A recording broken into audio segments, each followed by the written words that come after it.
বিচার বিভাগের স্বাধীনতার জন্য পৃথক বিচার বিভাগীয় সচিবালয় অনিবার্য। মাজদার হোসেন মামলার রায়ে এটি প্রথম নির্দেশনা হিসেবে আসে। সর্বশেষ 2রা সেপ্টেম্বর 2025 সালে আমাদের হাইকোর্ট ডিভিশন রায় দিয়ে বলেন যে 90 দিনের ভিতরে বা 3 মাসের ভিতরে পৃথক বিচার বিভাগীয় সচিবালয় প্রতিষ্ঠা করতে হবে। এই রায়কে সামনে রেখে আমাদের একটি অর্ডিন্যান্স জারি করেন মহামান্য রাষ্ট্রপতি। এই অর্ডিন্যান্স জারি করেন 30 নভেম্বর 2025। এর নাম হয় পৃথক বিচার বিভাগীয় সচিবালয় অধ্যাদেশ 2025। এর মাধ্যমে এই বিচার বিভাগীয় সচিবালয় প্রতিষ্ঠা হয় এবং 11 ডিসেম্বর 2025-এ তৎকালীন মাননীয় প্রধান বিচারপতি ডক্টর সৈয়দ রেফাত আহমেদের নেতৃত্বে এটি উদ্বোধন করা হয়। হঠাৎ করে আমরা দেখতে পাচ্ছি যে 10 এপ্রিল 2026-এ এই আইনটিকে বাতিল করে একটি রহিতকরণ এবং হেফাজতকরণ আইন পাশ করা হয়। এর এই প্রেক্ষিতে এই বিচার বিভাগীয় সচিবালয়, যেটি সুপ্রিম কোর্টে এস্টাবলিশ করা হয়েছে, হাইকোর্টের রায় বহাল থাকা সত্ত্বেও এই সচিবালয় এখান থেকে স্থানান্তরের উদ্যোগ নেওয়া হয়েছে। কমিউনিকেশন করা হয়েছে।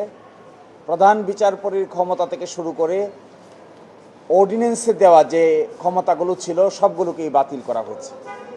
কার্যত পৃথক বিচার বিভাগীয় সচিবালয় না থাকার কারণে আইনগতভাবে কিংবা হাইকোর্টের এই আদেশ না মানার কারণে আমরা আজকে একটি কন্টেম্প নোটিশ জারি করেছি সরকারের আইন মন্ত্রণালয়ের 2 সচিবের উপরে।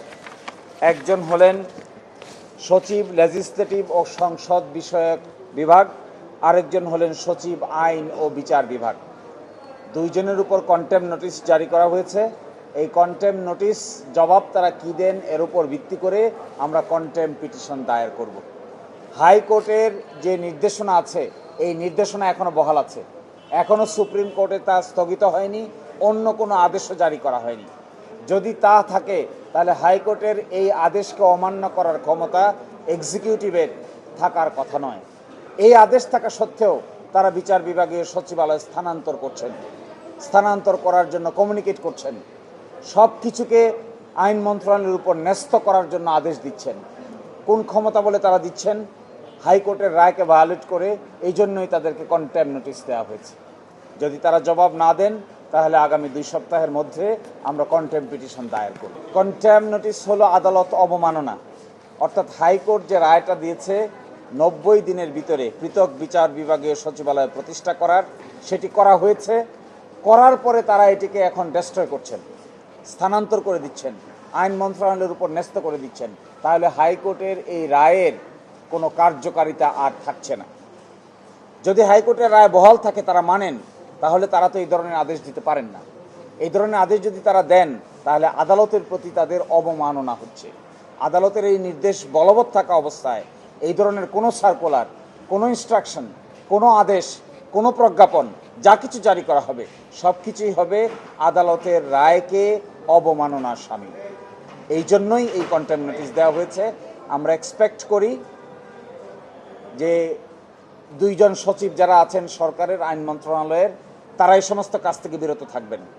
এখানে যে সচিবালয় ফাংশন শুরু করেছিল তা ফাংশন করবে, যতক্ষণ আদালতের রায় আছে ততক্ষণ করবে। আদালতের রায়কে যদি তারা চ্যালেঞ্জ করেন তারা করতে পারেন, উচ্চ আদালতে যেতে পারেন, কিন্তু তারা উচ্চ আদালতে যাননি, কোনো মামলা ফাইল করেননি, কোনো আপিল ফাইল করেননি। অথচ হাইকোর্টের রায়টাকে, হাইকোর্টের আদেশটাকে ইনঅপারেটিভ করে দিচ্ছেন, অকার্যকর করে দিচ্ছেন। এটি আদালতের রায়ের প্রতি বৃদ্ধাঙ্গুলি প্রদর্শনের শামিল। আমরা এক্সপেক্ট করব এখান থেকে তারা বিরত থাকবেন, অন্যথায় আমরা কন্টেম্প পিটিশন হাইকোর্টের উপযুক্ত বেঞ্চে দায়ের করব। আইনের বিধান হলো কারো বিরুদ্ধে আদালত অবমাননার চার্জ আনতে গেলে আইন অনুযায়ী তাকে আগে নোটিশ দিয়ে সতর্ক করতে হয়। এটা হলো আমাদের নোটিশ দিয়ে সতর্কবার্তা।